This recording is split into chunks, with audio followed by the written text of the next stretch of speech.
Are you part of the problem or the solution? The hardest intel you've ever gathered is on yourself. Today, you're going to ask a question most women avoid for as long as they can. Not because they're afraid of the answer, because they already suspect what it is.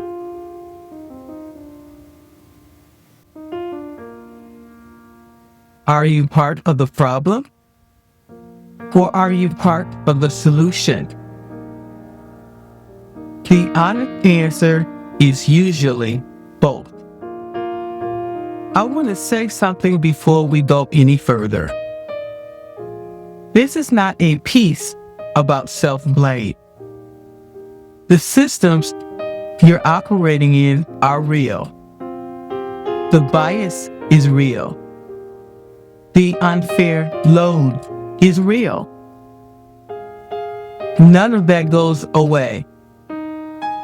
But foresight requires you to do something most leadership content won't ask you to do. It requires you to audit yourself with the same honesty you audit everyone else. Because if you can't see your own patterns, you can't change what's coming. If you are in a room, you are in the data. The reflex. Most of the women I work with want to be the solution.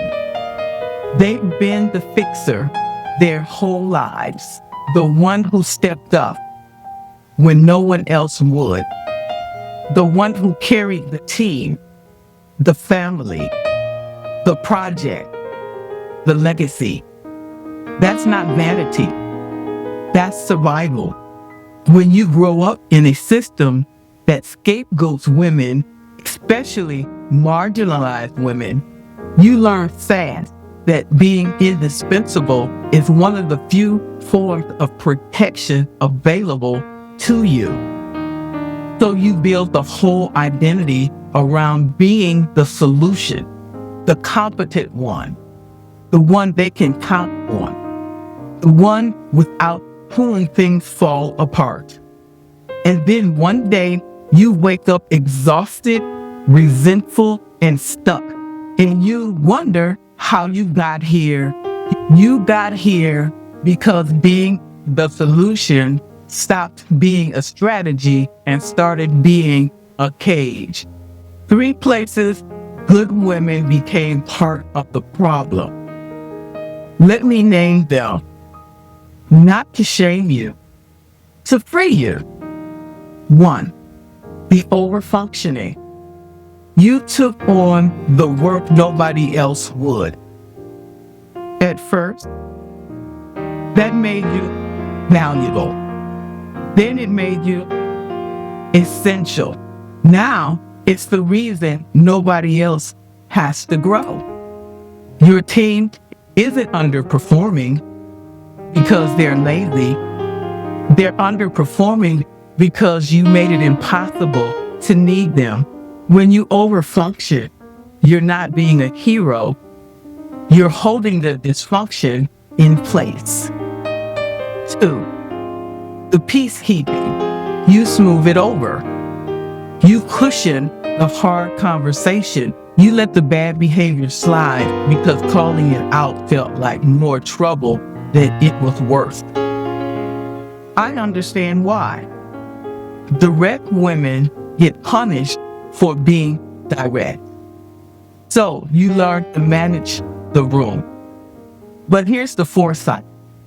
Every time you protect someone from the consequences they earn, you delay the moment they finally face themselves. You're not keeping the peace. You're holding the line for the wrong side. 3, the performance of burnout. You teach them to rest, to set limits, to not abandon themselves for the work. And then you don't do any of it. They're not learning from your words. They're learning from your calendar, from the email you sent at 11 p.m., from the way you answered, "How are you?" with "tired, but fine." You're modeling the very thing you're trying to talk them out of. Why it matters? If you're in the room, you're in the data. Doesn't mean you caused the problem. It means you're a variable in the equation. Foresight requires you to look at the variable, including the one that wear your face. This is the work that separates the leaders who keep ending up in the same dynamic from the leaders who stop walking into it. If you've been in 3 jobs, 3 relationships, 3 teams where the same pattern showed up, that's not bad luck. That's a signal. You're showing yourself something. One thing from my own life, I have been the solution my entire career, built an identity on it. What I had to learn the hard way is this: being the solution to a problem you help sustain isn't leadership, it's labor. And no amount of competence will get you out of a trap you keep rebuilding. One day I started asking myself, where am I part of this? Before I asked, who else needs to change? That's the day my leadership got sharper.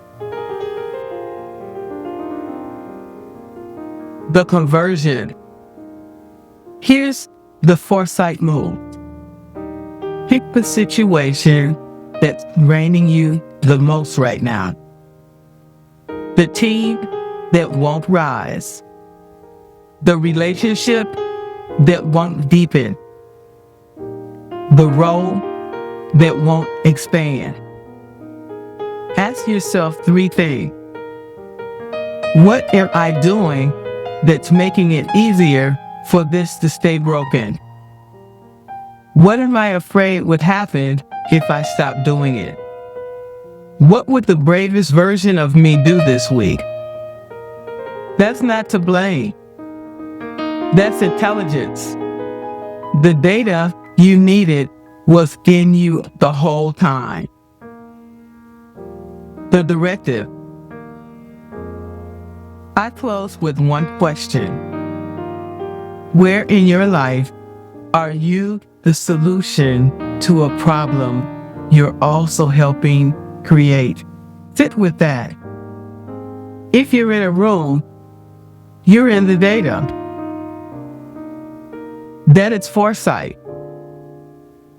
I'll see you next time.